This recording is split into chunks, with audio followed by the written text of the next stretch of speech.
Hello, everybody, and thank you for tuning in to the Liberty Report. With us today is Daniel McAdams, our co-host. Daniel, good to see you this morning. Good morning, Dr. Paul. How are you this morning? I'm doing fine. Good. Still a little warm. Yeah, a little warm. Tell me about it. But some people, where it's a little cooler or a little wetter. Yeah. We have to put up all these weather changes, and it's the end of times. Yeah, that's right. It's all wonderful stuff for the radicals. Yeah.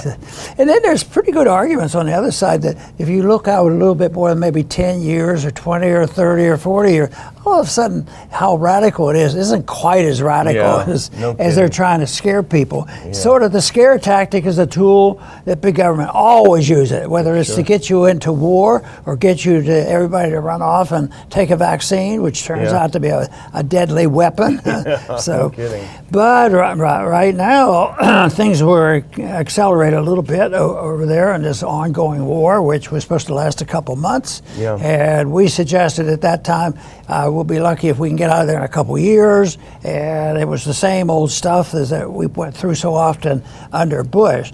But it goes to show that whether you have a Democrat president or a Republican president, and even though they're fighting tooth and nail in the Congress, it's still the wars go on. The wars go on, and even though they're still fighting over that budget, my guess is that the military budget is not going to have to suffer from any cuts, and this nonsense is going to continue. Well, that's what I see this happening today. The article we picked from Zero Hedge was Russia terminates Black Sea grain deal. You mean they have economic policies involved in these war policy. Wheat prices spike as extent of Crimea bridge terrorist attack revealed. They attacked the bridge again. So this is deadly, and it's a pretty important bridge. It's between Crimea and Russia, so that's a significant bridge. But it hasn't been blown up, and I think last time they repaired it rather quickly, and they'll probably get this repaired. And I think there's not a whole lot of argument of who did this one. It was probably Ukraine in a way. Part of NATO, yes, and part of the United States, because it's probably our weapons and our support for it that did that. But then again, they also would like to work deals on. They had a UN agreement that was about to expire where the Ukrainians could get some grain out, which if you had some common sense, that shouldn't be too difficult to agree to. But anyway, that got canceled, and rightfully so. If your enemy blows up your bridge and you're pretending to help them out by letting the grain go through their territory, that they become annoyed. So I think the big point here is that wars so often involved a lot of economic harm and difficulties, and this one especially. Two big items: gas. Blowing up the gas line was a big deal, and now they had made an attempt to keep the grain flowing for humanitarian reasons, for the help of the Ukrainians, and Russia participating in it. Well, that all sort of got canceled last night, and Russia got out of that deal. So it remains to be seen how soon the Ukrainian wheat will flow. But heck, we could sort of watch the price of a loaf of bread and see if wheat prices go up. Yeah. It's a big deal. Well, here's the Washington Post's take. And the last time the bridge was blown up, the Ukrainians were a little bit more coy about admitting it. This time they seem a bit more open. If we could put that first one up, this is the Washington Post. And their article is, Ukraine attacked Crimean bridge, official says. Russia says grain deal is being terminated, as you point out, Dr. Paul. And go to the next one. Just a little bit more info on what happened and what it means. This is the headline that you read. It's talking about wheat prices jumped as news broke Monday that Russia will let the UN-brokered grain deal lapse at midnight Istanbul time. There's no more talks about the grain deal now after the attack on the Kerch Strait Bridge. They say Russia tells UN shipping agency that end of the Black Sea grain deal means guarantees of safety of navigation issued by Russia will be revoked.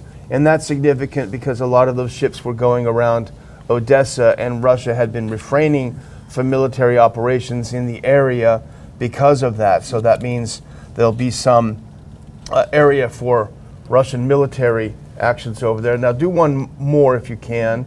Now this is the same Washington Post article with a little bit of explanation. Ukrainian military and intelligence agencies are responsible for the attack of the bridge, said the Washington Post. This was stated to the newspaper by a Ukrainian official on condition of anonymity. He said Ukraine used surface drones to attack the bridge, an important supply artery for the Russia's operations. The newspaper wrote that the grain deal, which allowed Ukrainian grain to be shipped from the Black Sea ports, has been terminated until Russians' demands are met. Well, here's an example of the Russian reaction. This is Maria Zakharova. She is the spokesperson of the Ministry of Foreign Affairs of Russia, and she says the attack on the Crimean bridge was reported by the Kiev regime. The decision on the attack was made by Ukrainian officials and the army, and I've underlined this part, with the participation of the American and British intelligence services. So the Russians are saying, yes, Ukraine attacked it, but they had intelligence, they had guidance from the US, UK, and NATO. So their perception, whether they're right or wrong, is that this is, at least by proxy, a NATO attack on this bridge. You know, when this war started, we urged not to expand it because there's a lot of times unintended consequences. There are accidents, false flags, all these things that expand the war. Now, I was just thinking about, wonder what this one is. I don't think you could put it in the category of unintended. It looks like it was very intended, thinking that somebody's going to benefit from this. And it wasn't an accident. It was very deliberate. So this one falls in the category, no big surprise that dumb things are done. It's really comes up from the fact that so many countries in the world believe so strongly, and the only way you can settle anything is by force and intimidation and trying to get more from the opposition. And so we're not surprised things like this happen, but I guess the one thing should concern us all is when it gets out of control. This might be a controlled strategy, you know. But one of these days, one big bomb might be lobbed and a lot of people killed, and then there'll be no holding back. And I think in some ways, some people are just trying to provoke Russia into doing this so they can blame Russia for everything. Yeah. But so far they haven't had that overreaction, and yet there is a super reaction here at home with the propagandists because they've been able to paint Russia as the culprit. And I don't know whether there's any good polling on that, but my guess would be that the propagandists here in this country have achieved what they wanted. This has nothing to do with NATO. NATO being at fault. Yeah. Well, I think the question people would have would be, why would they attack the bridge? Now, they didn't take it out completely. It's obviously going to need some repairs. Who knows how long it'll take. So why would they do it and be so proud about it? Well, the counteroffensive has, to this point at least, failed. Unless something major happens, they've run out of ammunition. I was looking at a report that I think 30% of the Bradley fighting vehicles that were delivered for it are out of commission. I think the Washington Post or New York Times or something reported 20% of all the material sent to them since the counteroffensive was launched a month ago are out. They've lost approximately 20,000 men in arms from this, so it's not going well. They're losing the equipment, they're losing the military might that they need, the men especially that they need. So this is definitely takes people's attention away from the failure on the battlefield. It's a spectacular thing. You look at a damaged bridge, it kind of takes your breath away. The bridge's importance, yes, it does transport a lot of material from this part of Russia to Crimea, which is a peninsula, as we know. But, I was listening to Brian Berletic, who does a New Atlas podcast, on my way over this morning, and he does make a couple of good points. Yeah, of course, it makes transportation very much easier and efficient. But from 2014, when Crimea voted to rejoin Russia, until the bridge's completion in 2018, that peninsula was still supplied by Russia. and they used ferries, they used airports, because they didn't have the land corridor that they have now either. So no land corridor, no bridge. They still were able to supply it for those 4 years. So yes, it's important, but not of critical importance, I think. And then the third thing I would say, and you suggested it too, is these surface drones. Who made them? Where did they come from? And how will Russia react if they say made in the UK or made in the US? How, I guess in other words, how close does NATO have to come to this before there's some kind of Russian reaction? And maybe, as you said just now, maybe that's the point, to provoke Russia into an overreaction. A lot of big questions. You know, when and the debate of the NDAA, which is ongoing and it's a mess. This subject has come up. You know, why are we spending so much money on Ukraine when we could be spending it at home? And that sort of argument. But it's interesting that they put into the bill, and it passed. The part that passed, it said that no future president can talk about getting out of NATO. So, not that it happened, but it does go to show that in spite of all the fighting and arguing, there is going to be a place where they're going to come together. And that's why we can't have high expectations. But the debate is good, and eventually we'll have to, because we're going to run out of money, but or we'll run out of value of our dollar, which is the same thing. Yeah. So, but I thought, I wonder how often they've ever done that. And I kept thinking, well, can they really regulate the president from doing that? And I know they have the power of the purse, and they could deny it. But I'm just wondering whether, if they put money in there for the operation, whether they can force the president to spend that money. You know what I saw what I thought when I saw that? It sort of reminded me of the Berlin Wall. I mean, if Berlin is so great, why did they build a wall and not let people get out? Yeah. So if NATO is so great, why would you have to write a law to say we can never get out of it? You know, if it was providing us all these wonderful things, you wouldn't have to write a law like that. So they kind of shot themselves in the foot. You know, my concern in the debate about the wall between Mexico and the U.S., and I understand the border squabbles and where the problems are, but I'm concerned about it, because someday I'm afraid they'll use that wall to keep us in. Yeah, no kidding. And in some way, financially, that's what they're working on, because you can't just pick up and find a few Federal Reserve notes and walk out of the country, or you're in big trouble. And that's what they're doing with NATO, building that wall to keep us in. Yeah, that seems weird. Well, I want to just say one other thing, which I don't know what it means, but this is the official Twitter page of the Ukrainian Ministry of Defense. Now, I'll say that the only deaths, thankfully, there wasn't a lot of civilian deaths, but it was one family. They were going on vacation, a husband, a wife, and a 14-year-old daughter. Both of the parents were killed in this attack. There's some gruesome video that I do not suggest anyone look at right after the attack was made. But sadly, the girl did survive, but she's in the hospital now. So you have if there are legitimate military targets, of course, but you do have a family that's been destroyed because of that. And here's what the Ministry of Defense of Ukraine, here's what they commented on the murder of this family. They said, the number of potential domestic summer tourist destinations for Russians is falling with alarming regularity. And so they're actually making a joke out of the fact that they killed a family on the way to vacation. And you'd say this is a spoof account. No, this is the official page of the Ministry of Defense. I would say at the least, Dr. Paul, that's in bad taste. That's trolling. And this is war. All sides do it, but I found that to be, in particular, bad taste. So we'll keep an eye on what this means and what happens. What will the escalation be?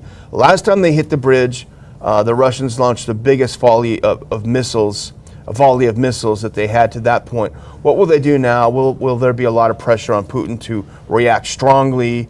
Because the pressure comes from him not to settle down, but to get even more aggressive. So I think in the next few days it'll be very interesting to see. It's going to be reflected in the Republican primary races, because there are more of the Republicans speaking out and taking a position closer to ours, and at the same time there's still the control of the money, and it's still the military-industrial complex, and there are disagreement among the many candidates for president, and of course, sometimes you look back and you think of what Biden is saying and compared him to some of the things the Republicans have said. Yeah. I bet you could get a pretty good list of where they were together on most of this stuff. No, I'm glad you brought that up, actually. I don't know if you watched any of that Blaze TV summit over the weekend that Tucker Carlson hosted. I watched some of it, and of course on Twitter it went crazy because he had Mike Pence on.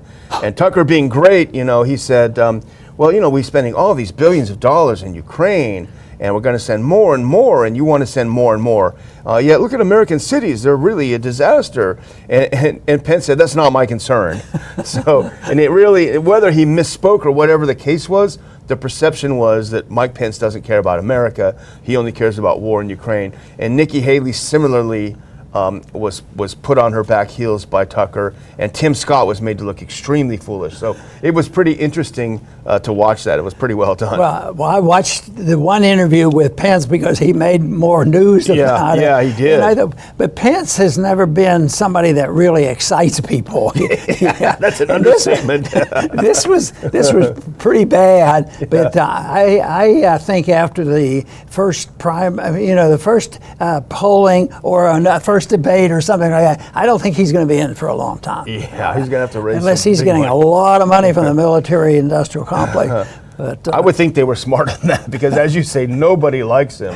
You probably have a hard time getting his polls were real low before they made him vice president. They resurrected him. Yeah. But what did they do? They put Kamala Harris in. And she was the more she was out even back then. She was more negative. She saw swamped. The least popular of ever. Yeah, that's weird. They didn't want anyone to show up the boss. I guess. Well, I guess if you're ready, we can move on because this is interesting, and you wrote about it this week too. But it really is worth a mention. It happened on, of course, it was a Friday or Thursday. Put up that next clip, and it caught our attention for sure. Biden order activates 3,000 reservists for Europe deployments. You might say, well, 3,000, that's big deal, whatever. But they mobilized 3,000 U.S. military reservists, and they're sending them in support of the operation in Ukraine. Now, they're not going to Ukraine that we know of, but they're part of that operation. So I don't know what it says. What do you think? Well, this is something that when you look at it, you say, well, why are we doing this? My first reaction was that it's not going to help their enlistments. Yeah. And that's they're living in a practical world, getting more grunts to go out there and expose their lives. But that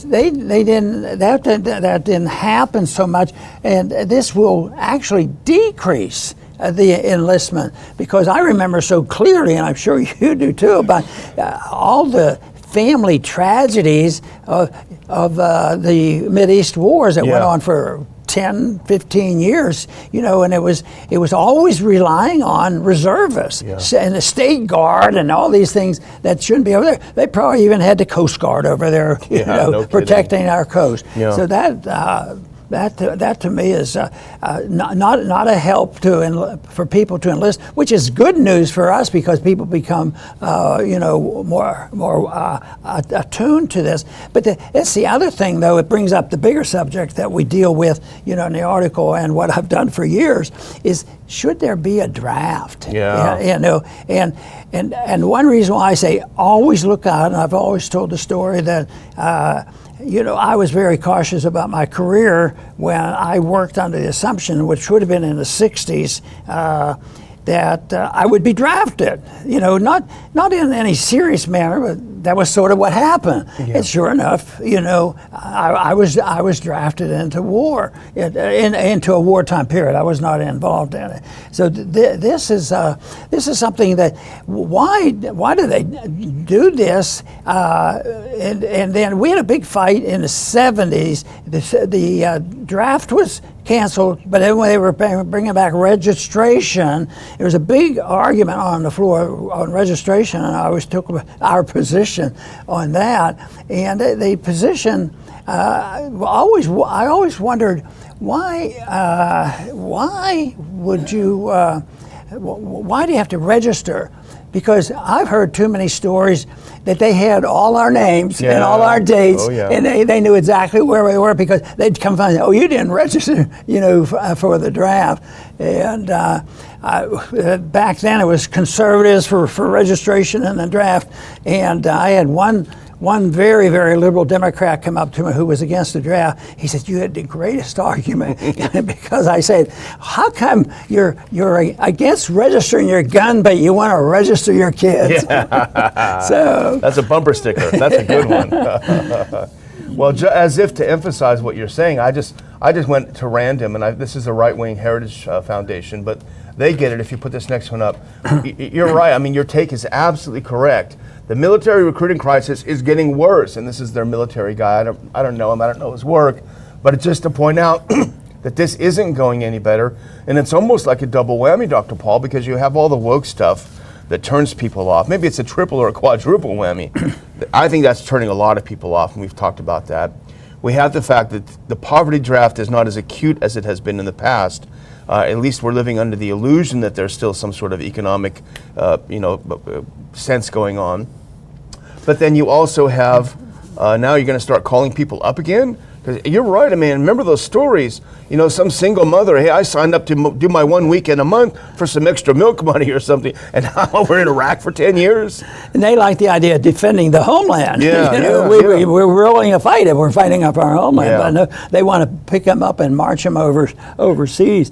But we recently had sent 20,000, this is another 3,000 that we're sent, but I was a little shocked that we have over 100,000 in Europe. Wow. And it'd be sure a blessing if we could just bring them home. Yeah. I mean, but the thing, the note I wrote to myself on this was, they have 100,000 over there. Why do they need us? Yeah. They need our money, and we're broke, and yet this is why it raises question on when they really will dump on the dollar, which they eventually will have to. But why will they dump on the dollar when everybody needs them? Yeah. Because we, even though Trump and others would say, why don't they pay their own way? It's the game they play. So to a point, they're not going to just. There'll be some of the people in government and in finances that won't want to kill the dollar. Yeah. There may be some others of us who want sound money think that is a good move, that people reject it and they want to go to a market type of money, which is not fiat. Yeah. Well, you talk about how many troops there are over there now, how many U.S. troops are over there. Now, for the conspiracy-minded, now you speak conspiracy theory, now all the conspiracies have come through, but we were set to leave 2014. There were very, very few troops. We were pulling out of Germany for the most part, pulling out of the region, and then what happened in 2014? Oh, that's right, the coup in Ukraine, and they poured all the troops back in. So you almost have to wonder if the people who really control things, the military-industrial complex, aren't engineering these little things to justify their continuing. And we have 10,000 in Poland. Yeah, that ought to be fun. Poland was rather significant about the beginning of World War II. Yeah. When the fascists were fighting the communists. Yeah, exactly. Well, I guess we can, if you're ready, we can move on to our last story. I don't know, Dr. Paul, did you have any Bud Light over the Independence Day weekend? I'm always for the underdog, and Bud Light has become the underdog. I had 2 beers in my life, and I got sick both times, so I'm not a beer drinker. But I feel sorry for Bud Light, and I think I better go out and buy a 6-pack. Uh-oh, don't tell Carol. Boy, that is so crazy. Yeah. The thing that impresses me is it's so successful, the boycott, because boycotts have been tried before. Conservatives, religious groups have tried boycotts, and they never gone anywhere. And then we see the other side passing out the wicked propaganda on the far left, and it has money behind it, sort of like a Soros machine, and control of the media and all the things that they've done. And I always, in a way admired their ability to do that. And we, on the conservative libertarian side, hasn't happened. But it seems like the country woke up with COVID. Yeah. And they decided that they were going to stand up, and they started doing boycotts. And I think it's unbelievable to me that they could get the attention of Disney. Yeah. And get the attention of Target and all these companies that, and then they're so blind. They have no intention of changing. Budweiser, they come up with a new manager and he doesn't do anything differently. Yeah. So it is really weird. But I just love the idea that these boycotts, their bottom line, eventually there'll be more stockholders are finally say, hey, you're fun and games, we're over with it. And then they have all this wokeism that's promoted by Larry Fink, where they have control of finances. That's the big thing. If you don't do it our way and promote this environmentalism stuff, that you're going to be punished. You never can get a loan from government. We're going to lock you out and all these things. And so that is something that has to end. And I think economically, I was always convinced from the very beginning, if you promote investments for social reasons and reasons that don't make any sense, that eventually you're going to get into financial trouble. And I think there's hints of that already, but I would predict that they're not going to do it. They're going to be on a road. And, there are some people that are, that are trying to say, I think some states are saying you can't put your money in these things to satisfy Larry Fink and that operation, because they're authoritarians and they're using the power of the purse, which is illegal and immoral, and say, we're going to deny you credit. It's sort of like how the government worked with the social media on their propaganda, an attack on First Amendment. So the two are together. So the use of government corporations, government authoritarians, and they're using it to undermine the rights of the individual, and especially they're going after our economic liberties and also our First Amendment liberty. Yeah, they sure are. Well, let's put this up. This is from the Daily Caller. You sent it over this morning. This is what we're talking about. Bud Light sales collapse over July 4th holiday. The numbers are in over the July 4th holiday, which should have been a big holiday for Bud Light. All of those knuckle-dragging frat boys guzzling Bud Light while putting on their fireworks. Well, guess what? They did not guzzle Bud Light. And if you go to the next one, they were doing something else, because we can see here, this is again the Daily Caller, Bud Light sales suffered a major decline over the July 4th holiday weekend. As the boycott against the brand continues, Bud Light sales plunged by 23.6% in 1 week, ending July 8th compared to 22, according to Nielsen IQ dollar sales data provided to the Daily Caller. So they have absolutely cratered. It shows no sign of slowing. As you point out, it is almost like a David and Goliath, because boycotts tend to not work that well. I think two factors I would suggest, Dr. Paul. Number one, Americans are very tolerant, but I think they do reach a breaking point where they've had enough, and the stuff has been shoved in their face for long enough. They finally said, I can do something about it. And I think that, with the combination of Twitter going to a more free speech model and allowing people to talk about this stuff, I think has been, no wonder, when Macron was facing those protests in France, he wanted to shut down Twitter, shut down social media. That's what totalitarians do. That's why they did it here in the US. So when people were finally able to communicate with each other, they all said, hey, you're thinking what I think, and you're thinking what I think, and boom, there goes the boycott. The group that really got upset at this are the people who disagree with this radical transgenderism, because that's a small percentage, and yet they're 90% of the justification to make everybody feel guilty for violating their civil liberties. But they never ask the question, well, maybe these 1 or 2 or 3% of the people are demanding their special privileges. Maybe they get it at the expense of violating somebody else's liberty, the 98%. That's why the people are waking up, and I think this is good. Now, there's some companies that benefited by this. Oh, yeah. Even a Texas company, Coors Light, they did well. And then Miller's Light, I don't know where they're from, but they had 30 and 25% increases in sales. So far maybe they've learned a lesson. Someday you're going to see not just avoiding preaching that nonsense. there's somebody's going to start a company and say, this is what we believe in, you know.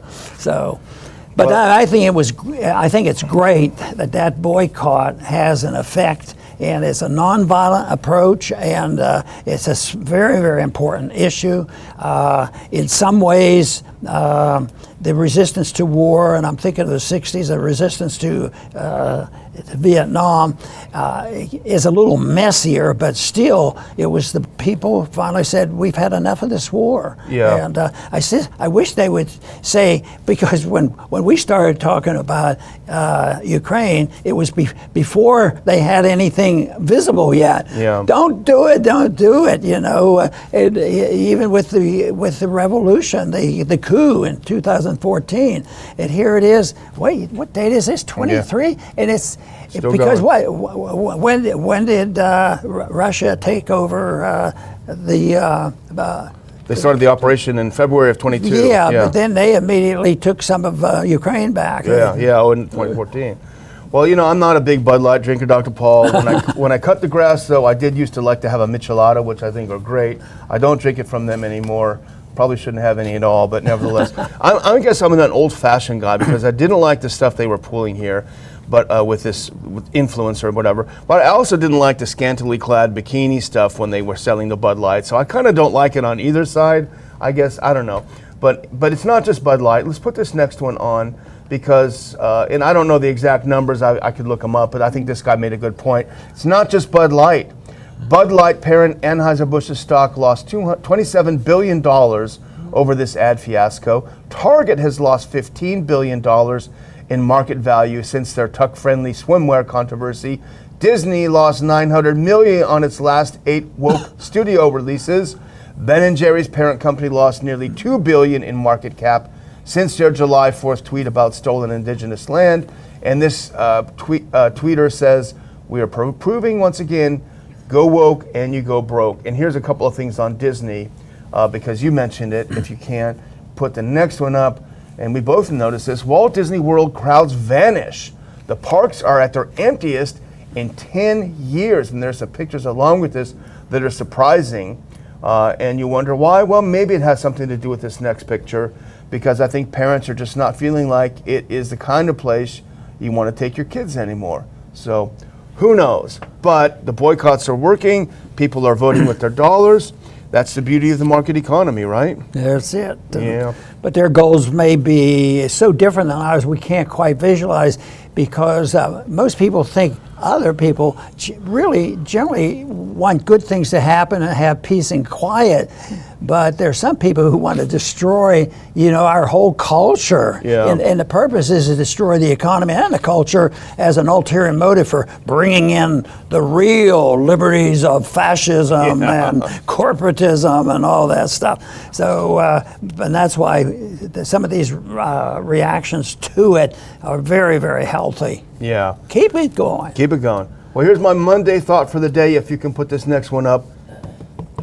We're halfway through July. You've got half of the month left to get your discounted tickets to our September 2nd conference, Which Way America. A lot of great speakers. Colonel Doug McGregor. I noticed you mentioned him in your column today. Been our friend for many, many years. He's going to give a great talk. Max Blumenthal, Anya Parampil. Jeff Deist is going to be with us. I talked to Jeff over the weekend, our good friend. It's going to be a great event. So you're going to want to be there. You're going to want to meet like-minded people. That's the most important part of the conference. I'll put the link in when we finish the show. But if you're too anxious to get your tickets, that's no problem. Just go to ronpaulinstitute.org and you'll see in the upper right-hand corner a big photo that looks exactly like this photo, because it is this photo. Click on it and get your tickets. Dr. Paul? Very good. Well, time moves quickly, and our conference is going to come up rather soon. So I, too, urge many or all of you that can come, that we will welcome you there, because I always have a good time there. And I go because I'm asked to go and asked to say a few words, but I really go to meet people and hear what they're thinking about. And I will get a lot of questions, and I think it's better a way to learn than to pretend that you know everything and you're going to tell everybody else what to do. So it's a communication that I like, and the conferences have always been very favorable. people, and the people we see a lot of the same people that come back, and that's good. But we see a lot of new people too, and that's very good. And I really enjoy seeing young people coming, and like so many of our other conferences, I look forward to seeing many of you there. I want to thank everybody for tuning in to the Liberty Report. Please come back soon.